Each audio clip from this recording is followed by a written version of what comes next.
Hi everyone, so I look so tired, but trust me, I'm actually quite awake in this section. But I'm using the Natural Radiance Foundation in Manaus on my skin, and I'm pushing it in with the Remsco Beauty Sponge. It does look a little bit light on camera, but I promise you it's actually my shade in real life. And of course, I'm using my Tarte Shape Tape Concealer in Deep.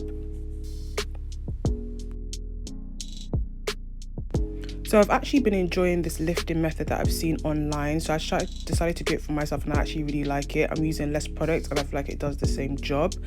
I'm using my original beauty blender simply because I prefer the sponge technology that the beauty blender has for my concealer. I feel like sometimes my Remsco sponge actually thins out my concealer a bit too much, where I have to apply more. And I'm just blending out my nose highlight with my special brush that I hopefully will come out one day.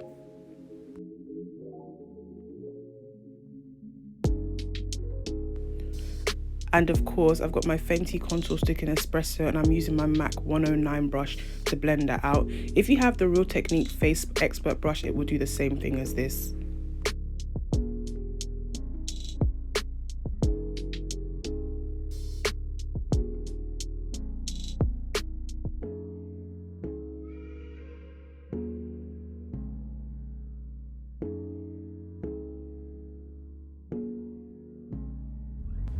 So new powder alert, I'm using the Laura Mercier powder in honey.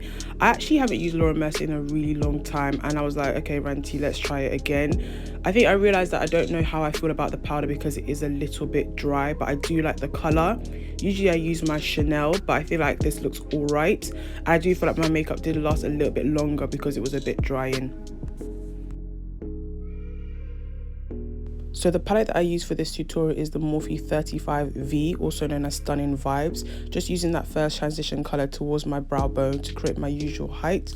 The technique hasn't changed, but I am using a slightly darker brown in my crease, and I'm taking it towards the front of my eye, so the inner tear duct, because I kind of want to create that depth between the matte light shadow I'm going to put on and the dark shadow in the crease. And of course, I'm going to use that second color to balance my lower lash line.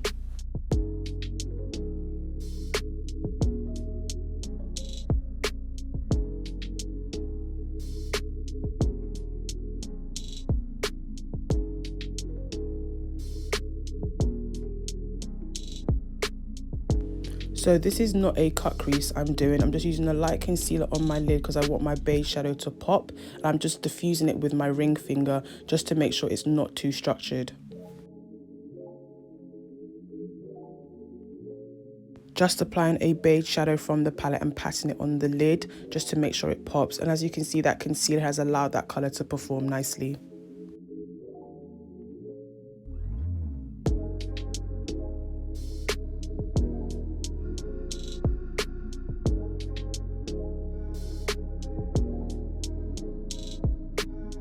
Using Graph Black by MAC in my waterline, this just helps me with definition.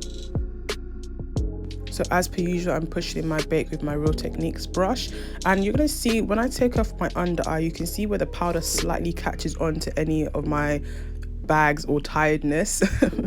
And using my Charlotte Tilbury bronzer just to bronze my skin. Guys, there's powder all over my shirt. I really do apologize. This is what happens when you're just too into it. And I'm using my bronzer just to slightly contour my nose.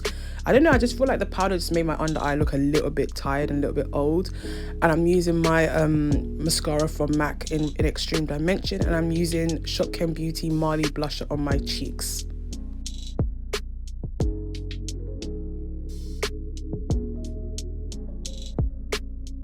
And now I'm using my Bobbi Brown highlighter in Bronze Glow. It's never gonna change.